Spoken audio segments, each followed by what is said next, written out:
mga kachismis trend, welcome back to my YouTube channel. Narito ang latest sa Katden. Marami ang balitang umuugo ngayon sa social media kung saan kanselado ng araw ang teleseryeng gagawin ngayon nila Alden at Catherine. Umingay kasi ang teleseryeng gagawin sana ng Katden ngayong 2025 matapos maging successful ang kanilang comeback movie na Hello, Love Again. Kaya naman, pinag-usapan ng management ng ABS-CBN at ng GMA na magkakaroon ulit ng project together ang Katden.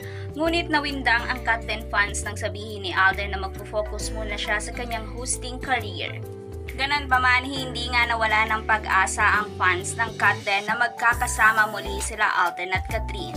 Marami rin kasi ang naglalabas ang balita ngayon na tila iniiwasan ni Catherine Bernardo si Alden Richard at hindi nga raw totoo ang panliligaw ni Alden dahil para lamang ito sa promotion ng kanilang comeback movie na Hello, Love Again. Samantala, sa latest interview ni Alden Richard ay lantaran nitong sinabi na nagkaroon sila ng plano ni Catherine Bernardo na pumunta si Kat sa kanilang bahay upang ipakilala siya sa kanyang lolo na yumao kamakailan. My grandfather po just passed away. Oh, I'm sorry to hear that. Pero si Kat, na-meet ba niya yung lolo mo? Hindi na po kasi supposedly parang before we plan to go to the house to meet also the family. Sa naging burol ng lolo ni Alden ay spotted si Catherine Bernardo kasama ang kanyang pamilya na nakikiramay at sinasamahan si Alden sa kanyang madilim na panahon. Kaya naman dito ay kinilig muli ang Katden fans dahil low-key nga lang daw ang relasyon ng Katden kahit marami ang naglalabas ang negatibong komento patungkol sa kanilang relasyon.